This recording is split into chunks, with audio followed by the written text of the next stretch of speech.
2020 সালের জানুয়ারি থেকে এখন পর্যন্ত টি-20-তে পেসারদের সেরা বোলিং গড়ের শীর্ষ 5-এ অবস্থান করছেন বাংলাদেশের দুই ফাস্ট বোলার তাসকিন আহমেদ ও মুস্তাফিজুর রহমান, যেখানে তাসকিনের বোলিং গড় 20.65 আর কাটার মাস্টারের গড় 20.77। এছাড়াও এই তালিকার শীর্ষে অবস্থান করছেন ভারতের স্টার পেসার জসপ্রীত বুমরা, সেই সাথে তালিকায় আছেন একজন অস্ট্রেলিয়ান ও একজন পাকিস্তানের পেসার। টি-20 ক্রিকেট মানেই ব্যাটসম্যানদের ছক্কা, উৎসব, বাউন্ডারি আর স্ট্রাইক রেটের ঝলকানি।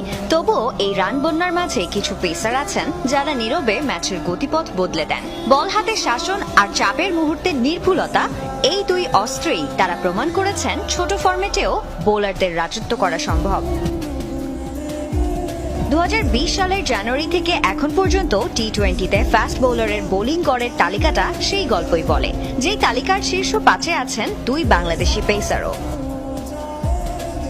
17.59 গড়ে তালিকার শীর্ষে জসপ্রীত বুমরা। তার বোলিং মানেই অপ্রত্যাশিত ইয়র্কারের সুচালো ধার, স্লোয়ার বলের ছদ্মবেশ আর ডেথ ওভারে অদ্ভুত শান্তে থাকা। টি-20-র সবচেয়ে কঠিন সময়ে বল করে এমন গড় ধরে রাখা শুধু দক্ষতা নয়, মানসিক দৃঢ়তারও প্রমাণ।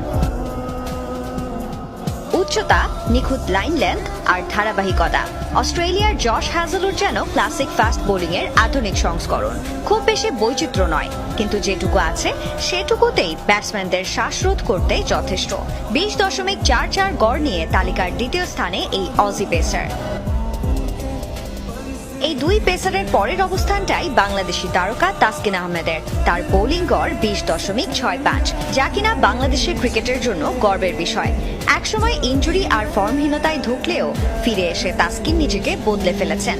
বাড়তি গতি, নিয়ন্ত্রিত বাউন্স আর ম্যাচে সচেতনতা, এই ত্রয়ীতে টি-20-তে তিনি এখন ভরসার নাম। 20.77 গড় নিয়ে চতুর্থ অবস্থান কাটার মাস্টার মুস্তাফিজুর রহমানের। তার স্লোয়ার কাটার আজও ব্যাটসম্যানদের ধাঁধায় ফেলে, নতুন বলে হোক কিংবা ডেথ ওভারে। তার বৈচিত্র্যই ফিজকে এই তালিকায় স্থায়ী করেছে। উচ্ছ্বাস, আগ্রাসন আর উইকেটের খোঁজ, পাকিস্তানের হাসান আলীর বোলিং মানেই আবেগের মিশেল। টি-20-তে কখনো কখনো রান খরচ হলেও উইকেট নেয়ার ক্ষমতাই তাকে অভিজাত তালিকায় রেখেছে। পঞ্চম স্থানে থাকা এই পেসারের গড় 20.82।